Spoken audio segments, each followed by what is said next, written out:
What's up, slappers? Another great video for you. We're going to be talking about advanced shape settings and scaling in this video. We're going to be focusing on the most used shapes in TinkerCAD. Obviously, there's going to be shape settings that we could use outside of these shapes, but I want to focus on the ones that you're probably going to be using for building most of the stuff in your designs. First, I'm going to drag a box out here. I'm going to drag a cylinder out here. And then I'm also going to drag a polygon out here. And we're going to talk about these three shapes and what allows us to change them to what we need them to be. Now, the first thing we always do on every drawing is we drag our ruler out here. What that's going to allow us to do is allow us to see our measurements on all of our shapes instead of having them hidden. So we could start with the box over here. We have solid and whole, so we could change it if I want to cut something away. Say I want to cut this polygon in half, I could change the box to a whole, and then I could group these together, and that'll allow me to cut that polygon in half. Now I could just go back and undo that, drag my box back over, and then hit solid again, so I have my solid box back. We have a radius function on our box. This radius function will allow me to curve the edges of my box. So let me move these out of the way so we could see this a little bit better. And I'm going to zoom in. Red is probably not the best color to see the curves.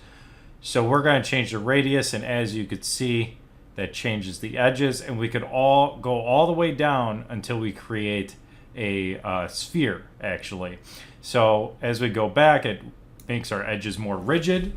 And that's how you curve the edges on your box or smooth out any edges in your design. You could use the radius function. Steps is essentially just how many sides are on it, how many sides it has to walk around. This will only be visible if you have a radius. So I'll drop the steps, and you guys could kind of see in here these step downs all the way down the object are changing as I drop them lower and lower. It becomes more boxy, essentially. So I'm going to turn the steps all the way up to make it as smooth as possible. I'm going to turn my radius down. Length, width, and height, we already know how to do those. We'll talk about scaling in a second. I'll move this aside and we'll look at some settings on the cylinder.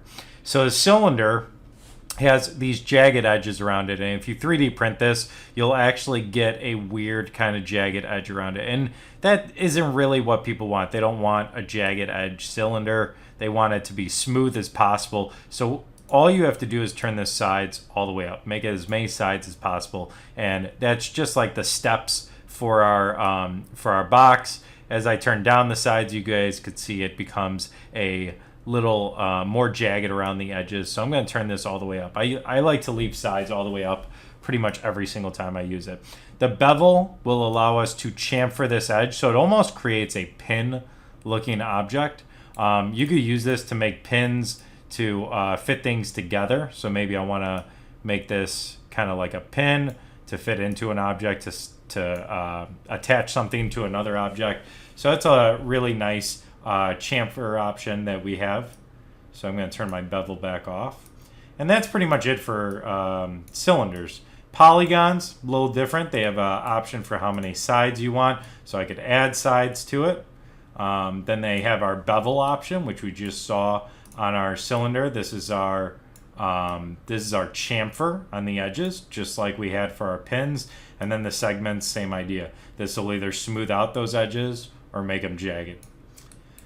That's kind of all of our advanced settings that we're going to use inside of TinkerCAD. I want to talk about scaling for a second. There are a couple different options with scaling, right? We do have our main option. So let's just look at the boxes here real quick. I have white boxes on the outside, black boxes on the inside. This can grab the edge of the object, and I could drag it out, just that edge.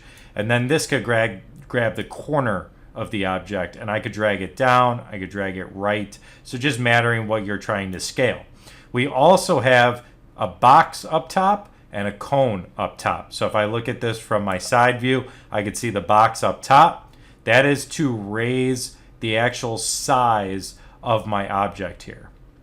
So the box will raise the size, and then the work plane down here, if I wanted to raise this up and put it on top of the cylinder, I could actually use this cone to drag it off the work plane. Now this is where things become a little bit easier. When you 3D print, obviously you need the ruler on to see all these measurements, but when you 3D print, you want everything to be on the actual work plane. If it's not on a work plane, it's not going to print. So this gives us an idea of how far off the work plane we are, and then we could just edit these values just by clicking on them and then typing in what value we want. So let's change this to 0, hit enter, and then it will bring us back to that work plane. So the object allows us to scale all different directions, allows us to scale the object up, and it allows us to scale on our actual work plane. So I'll bring that back down for a second. There's a couple other things I want to touch on. We see these arrows down here. Now these arrows allow us to rotate the object. If I click and hold the object, I can rotate it, and it locks in to a 45, 22.5. Common cut angles is what it's locking into. These are usually cut angles that you'd see on like a miter saw or something like that. As we spin these around, you can see that it is very simple to get these to the right angle if I need to turn some 90 or 180 degrees. And then if I need to turn it a little more advanced, I could move my mouse from outside this inner circle, and what's going to happen is it becomes more accurate. So I could go my full 360 degrees all the way around by moving my mouse outside of the circle. As soon as I move it back in, it puts it in those quadrants, and it allows me to just move at those specific angles. As you rotate the object, obviously you're going to see more arrows. So if an arrow is not showing up, you're going to need to rotate your view to be able to see that arrow. And then I could rotate back, and you could see even in this view, I only see 1 and 2 arrows because I can't really see those sides, so it won't let me rotate on those. Once I see that side, it's like, okay, now you can rotate. You have the power. So as we look through it, we have a lot of scaling, a lot of different options we could do. There are a couple hotkeys I do want to show you before we finish up. The shift hotkey.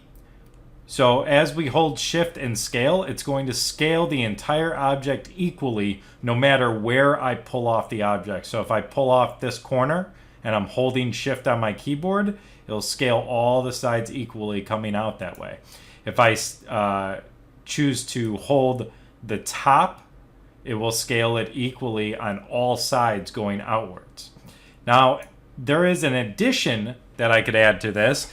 It is Shift Alt, and I could actually use that hotkey to do a very similar thing, but I'm going to hold Shift and Alt now, and it is going to scale it all directions. So I'm even below my work plane now. So we're scaling out all directions and scaling out equally. Shift and Alt will do that. Shift will just scale it one single direction, where Shift and Alt will scale it all directions. Okay. Hopefully you learned a new skill that you could add to your repertoire. I'll see you in the next one.